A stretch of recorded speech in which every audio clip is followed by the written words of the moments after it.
So it's time to hold Trump accountable. But how? Check it out. Leave your comments, ding the bell, share it with your friends, and subscribe to our channel. Today is also Pearl Harbor Day.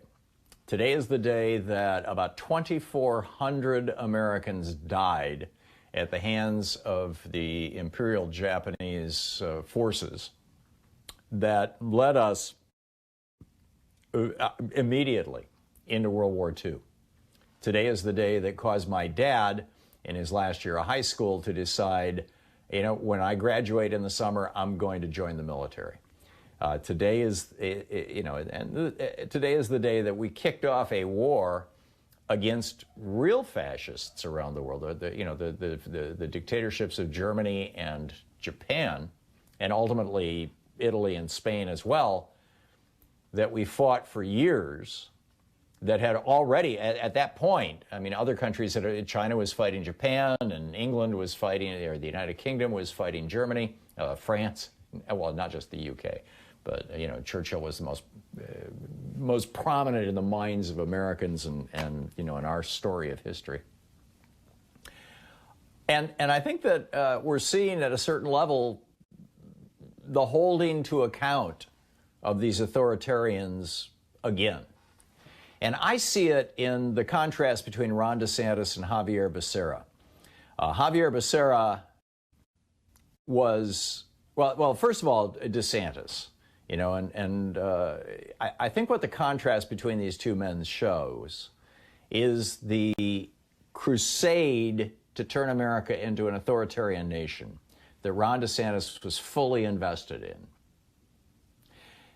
The stopping of that by the Biden victory, and efforts to roll that back by people like Becerra being nominated for HHS secretary. Now, this is not to say he's Bernie Sanders. He's not. But if you've ever studied the history of authoritarianism anywhere in the world, if you've ever read a good book about the history of World War II in Europe, for example, or the rise of authoritarianism and fascism in Germany or Italy or Spain in the 1930s, or Pinochet in Argentina in the 1960s. If you've ever, gotten into this stuff, you get what is really going on here. That Donald Trump is a full-blown authoritarian. And authoritarians don't come to power all by themselves. They have helpers in every single situation. And now we're learning that Ron DeSantis is a helper. And not just like the normal Republican helper, like the 220 some odd Republican members of Congress who still refuse to say that Joe Biden won the White House, but a helper in as much as he thought that if he could fake the COVID data in Florida, if he could hide the COVID data in Florida from the public, that would help make sure that Trump got reelected in Florida. And Florida is a swing state, or can be a swing state. It was a swing state that decided the 2000 election. And there was every possibility that it would decide this election as well.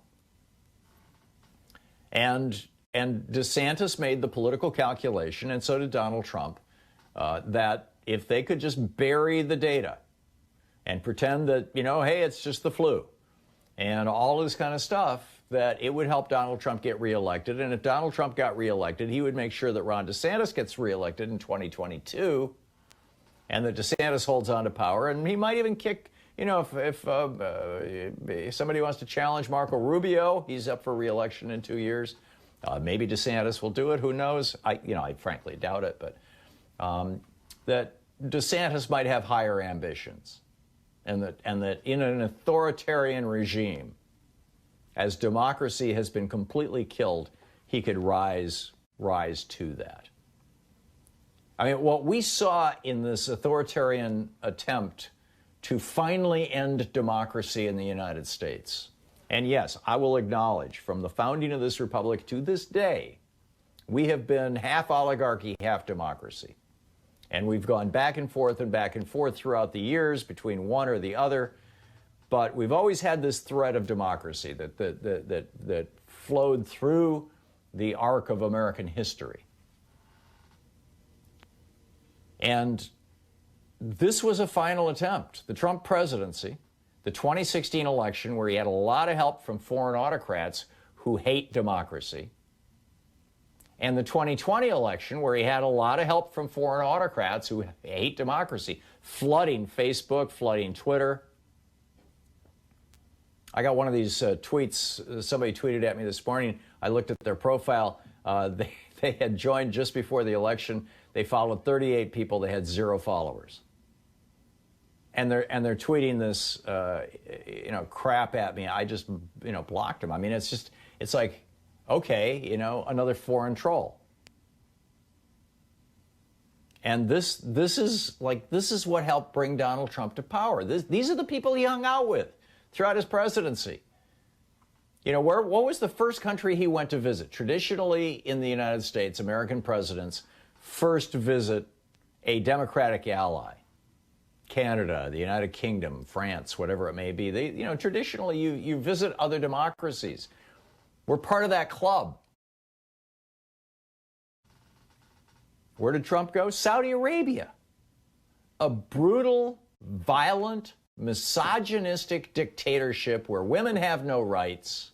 People who are members of the royal family have basically the only rights in the country and all the wealth in the country. And dissent is not tolerated. Wilbur Ross, Donald Trump's Commerce Secretary, went with Trump on that trip. And when he came home, he was talking to a reporter and he said, boy, it's just amazing how popular the Saudi government is. We drove all through, I don't recall which city they were visiting, but, whatever. I think it was Riyadh, but I could be wrong. He said, we drove all through this city, and there wasn't a single protest sign. There wasn't a single protester in the streets. Right.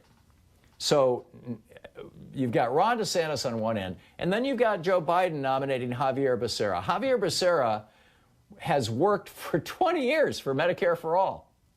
He defended it on Fox News, for God's sake. He's the guy who has been fighting to overturn Bill Clinton's 1996 decision to say to pharmaceutical companies, if the federal government pays, prior to 1996, when the federal government paid for research on drugs, some of that money went back, when those drugs got sold, either they got sold at a reasonable price or some of the money went back to the federal government. And Clinton blew that up, and one of the most outspoken opponents to that effort from 96 until today is Javier Becerra. He's been saying, in fact, he spoke out about this when remdesivir was found to be useful against COVID. Remdesivir was funded with $100 billion. Well, it was among a collection of drugs that were funded with $100 billion of U.S. taxpayer money. And he was saying that the company should not get all the profit. Well, of course, the company got all the profit. Donald Trump is the president. But this is the guy